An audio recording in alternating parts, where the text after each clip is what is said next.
On you, we've got a question involving a medical procedure that may have gone wrong. Attorneys Greg Fellerman and Ed Seramboli are here. Guys, welcome. Thanks for having us, Dave.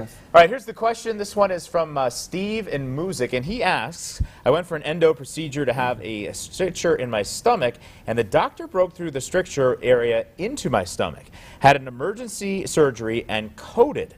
I woke up vented in an ICU. A week later, I got a wound that got infected. I have heart damage from the coding that was not in an earlier pre-op EKG called a bright branch brundle block. Do I have a case with the endo procedure going south, the infection, the pain? I wonder if I have a case. Sounds like a lot of complicated medical things going on here. Well, there are a lot of complicated medical things, and you know, we handle medical malpractice cases all the time. The first thing I would tell you is just because you ended up having a bad result, that doesn't necessarily mean that there was medical negligence. Now, there's standards that the doctors has to comply with in doing this particular surgery.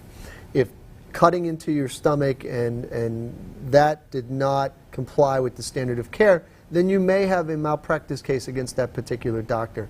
And your damages obviously would be related to the conditions that you now have that were not present prior to undergoing that particular procedure, especially your heart condition.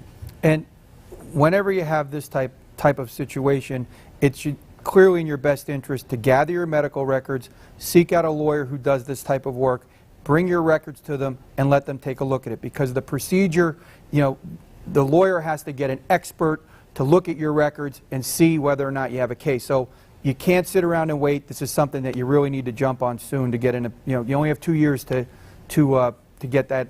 And make sure they get their make sure you get your medical records. Anytime, really important.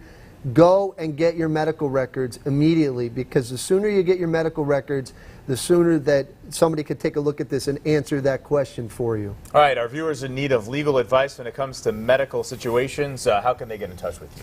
They can call us on the phone at 570-714-HURT, or they can see us on the web at 714hurt.com. Or go to our Facebook page. Like us on our Facebook page. If you have a question for the Law and You, post it, and we'll do our best to answer it on an upcoming segment. All right, results matter with attorneys Greg Fellerman and Ed Seramboli, who serve all of northeastern and central Pennsylvania. Gentlemen, thanks. We'll see you again next time. Thanks for having us, Dave. All right, PAHomepage.com, your source to submit your question to the Law and You.